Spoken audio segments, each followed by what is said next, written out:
마라톤을 하게 될 때 마라톤의 목적은 메달이 아니지요.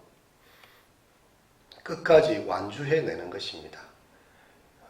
49.195km의 그 거리를 가쁜 숨을 내쉬면서 뛰어갈 때예요. 처음에는 다들 힘차게 뛰어갑니다. 하지만 거리가 길어지고 길이 또 길어질 때에 중간에 포기하는 사람들이 참으로 많은 것이죠.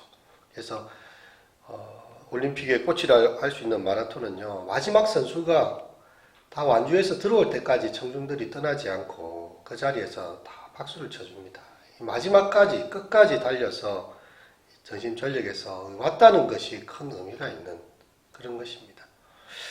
우리의 신앙생활도 어쩌면 이렇게 빠른 성공을 거둔다든지 세상적인 눈으로 봤을 때 뭔가 많은 성취를 이루어서가 아니라요.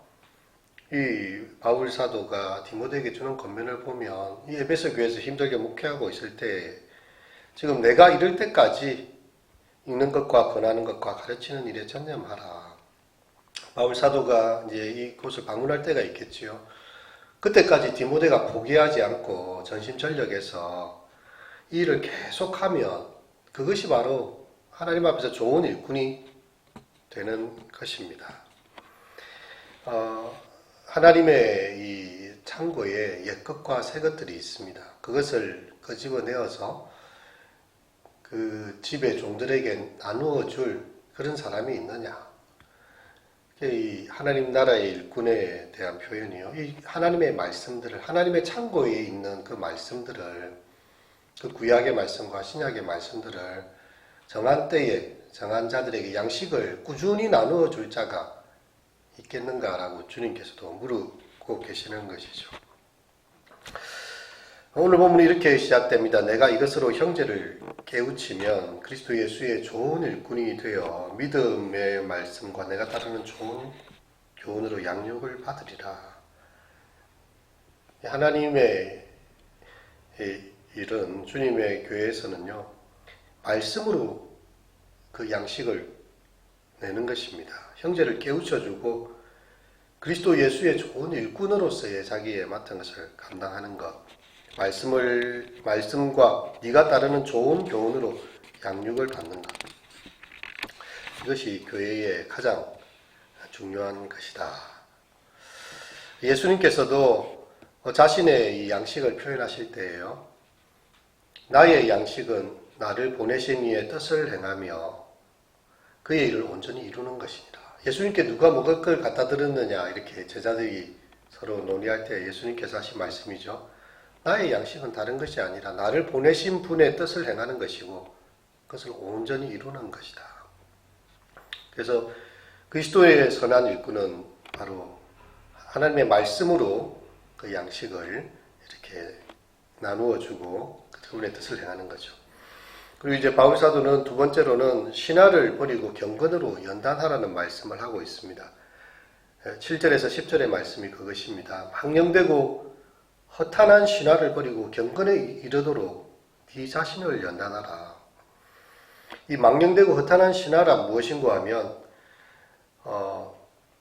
유대교의 당시의 유대교의 전통을 가르치는 것이죠. 바울은 이것을 신화라는 표현으로 쓰고 있는데 이것은 거짓된 것이고 이렇게 적절하지 못한 것이기 때문에 신화라는 표현으로 쓰고 있습니다. 그래서 이런 것들을 버리고 경건에 이르도록 너 자신을 연단하여라 라고 이야기합니다. 여러분, 우리가 참 복음을 향해서 살아가고 교회 가운데 신앙생활을 한다는 거요, 특별히 요즘 같은 시대에는 참 쉽지 않은 일입니다. 근데 바울 사도도 이미 자신이 겪었던 초대교회의 상황을 들려주고 있습니다. 고린도후서 12장 10절에 보면 그러므로 내가 그리스도를 위하여 약한 것들과 능욕과 궁핍과 박해와 공고를 기뻐하노니 이런 내가 약할 그때의 강함이니라.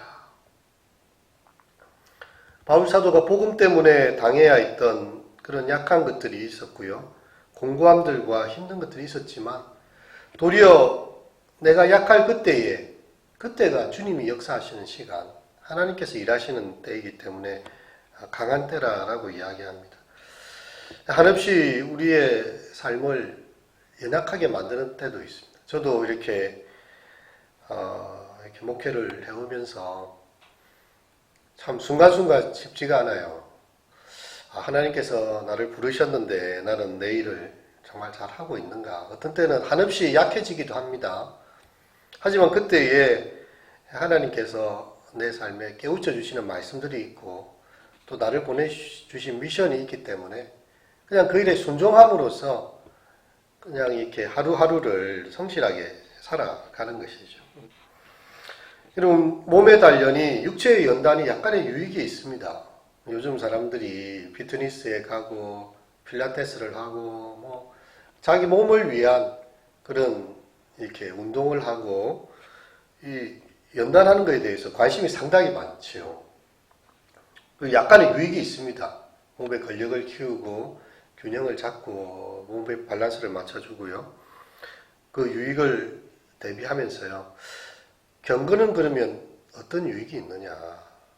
그것은 금생과 내생의 약속이 있는 훈련이다. 우리가 하나님의 말씀에 그 말씀을 가까이 하고 그 말씀을 따라 살아가는 것. 이 경건의 훈련은 규칙적이고 또한 하나님 앞에서 성실한 훈련들이지요. 이것이 하나님 앞에서 금생과 내생의 약속이 있는 것이기 때문에 범사에 유익하다. 그렇게 이야기합니다. 그리고 이 모든 사람이 받을 만한 말이 있는데요. 이를 위하여 우리가 수고하고 힘쓰는 것은 우리의 소망을 살아계신 하나님께 두미니 곧 모든 사람, 특히 믿는 자들의 구주시다. 우리가 그리스도를 따라가는 길은요.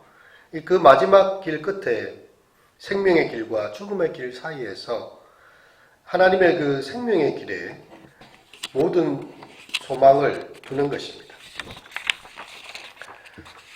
이제 바울 사도는 마지막으로 11절과 16절에서 지도자로서의 이 본을 네가 되어야 된다라고 이야기하고 있는데요. 그러면서 누구든지 너의 연소함을 업신여기지 못하게 하고 모든 오직 말과 행실과 사랑과 믿음과 정절에 있어서 믿는 자에게 본이 되어. 이 바울이 그 당시에 한 60대 정도로 이렇게 보고 있는데 60대 초반 정도로. 그러면 디모데는 훨씬 나이가 많이 어립니다. 뭐 20대 후반, 많이 잡아야 30대 정도까지 볼 수도 있는데요. 특별히 그 유대주의 사회나 그 헬라 문화권에서도 나이가 어린 것은 이렇게 지도자로서 사람들이 생각할 때 인정하기가 쉽지 않은 그런 문화가 있었습니다. 하지만 너의 연소함이 업신여겨지지 않도록 하는 것은 바로 믿는 자들에게 본이 될 수 있는 너의 삶이다 하는 거죠. 너의 말이며 행실이다라고 이야기합니다. 그래서 내가 이럴 때까지 읽는 것과 권하는 것과 가르치는 것에 전념하라. 저는 이 디모데전서 말씀을 처음 이렇게 성경을 깊이 있게 또 묵상하고 말씀을 가르치고 할 그때가요. 20대 후반 정도 될 때였습니다. 그래서 이 성경 연구 동아리에서 종신대 아나톨레에서 디모데전서를 연구했던 노트가 있어요. 그때 저는 이 말씀을 보면서 20대에 내가 처음 말씀을 묵상하고 또 성도들 앞에 가르치게 되는데 이 말씀이 저한테 정말 적합하게 다가왔습니다. 너의 연소함이 업신여겨지지 않도록 말과 행실에 본이 되라는 말씀인데요. 그 사이에 어느새 20여 년 이상의 시간이 또 흘러가는 것을 보게 됩니다. 그래서 그 사이에 나는 과연 하나님 앞에서 또 성도들 앞에서 어떤 믿음의 모습을 걸어왔는가 그렇게 또 생각해 보게 되기도 하고요. 이 바울 사도가 이 하는 말 누구든지 너의 연소함을 업신여기지 못하게 하라 했던 이 말을 했던 바울 사도는 갈라디아서 1장 10절에도 이렇게 이야기합니다. 이제 내가 사람들에게 좋게 하랴 하나님께 좋게 하랴 사람들에게 기쁨을 구하랴. 내가 지금까지 사람의 기쁨을 구하였다면 그리스도의 종이 아니니라. 그래서 그가 포커스를 맞춘 것은요, 사람들의 칭찬이나 그들의 귀를 즐겁게 하는 그런 헛된 가르침이나 거짓된 이야기가 아니라 하나님 앞에서 그들의 영혼을 살릴 수 있는 정직한 이야기였다는 거죠. 그래서 하나님께 좋게 하랴, 사람에게 좋게 하랴. 나는 지금까지 사람의 기쁨을 구하였다면 그리스도의 종이 아니었을 것이다. 그는 그리스도의 종으로 그렇게 끝까지 살기를 바랬고요. 또한 믿음의 아들 디모데에게도 그렇게 내 연수함이 업신여겨지지 않도록 하나님의 말씀에 바른 것들을 가르치라라고 이야기합니다. 그리고 이제 너희 속에 있는 은사, 곧 장로회에서 안수받을 때에 예언을 통하여 받은 것을 가볍게 여기지 말며, 그 장로회에서 안수를 받았다는 것은 디모데의 이 사역이 공식적으로 인정되었다는 것을 이야기하고요. 예언을 통해서 받은 것, 이 예언이라는 단어를 여러 가지로 해석할 수 있는데, 우리가 예탁금 할 때 있지 않습니까? 돈을 맡긴다 할 때 예탁을 말 쓰거든요. 이거 예언의 말씀을, 하나님의 말씀을 받은 자들, 특별히 그 말씀을 가르치는 은사를 이렇게 말할 때에 여기서 쓴다고 할 수 있습니다. 그래서 하나님의 말씀을 가르치는 이 일에 그것을 결코 가볍게 여기지 말아라. 이 모든 일에 전심전력하여 너의 성숙함이 모든 사람에게 나타나게 하라라는 귀한 말씀을 주고 있습니다. 마태복음 13장에 이렇게 말씀합니다. 이 모든 것을 깨달았느냐 하시니 대답하여 그러하오이다. 예수께서 이르시되 그러므로 천국의 제자된 서기관마다 마치 새것과 옛것을 그 곳간에서 내오는 집주인과 같으니라.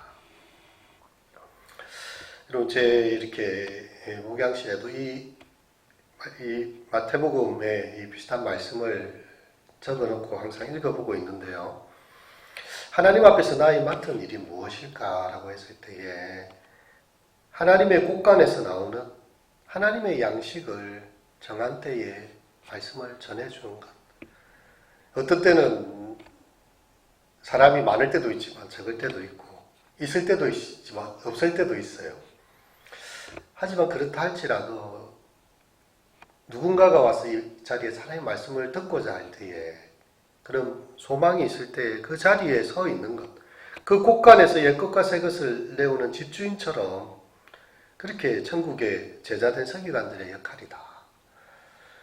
저의 마음이 조금 힘들 때는 이 말씀을 생각하면서 그래, 이것이 나를 이곳에 보내신 하나님의 뜻이다라고 믿고 있습니다. 그래서 네가 너 자신과 가르침을 살펴서 이 일을 계속하라. 이것을 행함으로 너 자신도 구원하고 내게 듣는 자도 구원할 것이다. 왜냐하면 이것은 헛된 신화나 이렇게 이런 가르침이 아니라 생명의 말씀이고 우리 주 예수께 받은 그리스도의 복음의 말씀이기 때문이죠. 오늘 이렇게 함께 와서 토요일 또 새벽기도 말씀을 또 함께 나눌 수 있어서 감사하고요. 이 말씀이 저 자신을 구원하고 또 우리 성도님을 구원하는 귀한 은혜의 말씀이 되시기를 또한 축원드립니다. 잠시 기도하도록 하겠습니다. 하나님, 경건에 이르도록 너 자신을 연단하라 하셨습니다. 육체의 연단은 약간의 유익이 있으나 경건은 범사에 유익하니 금생과 내생에 약속이 있다 하셨습니다.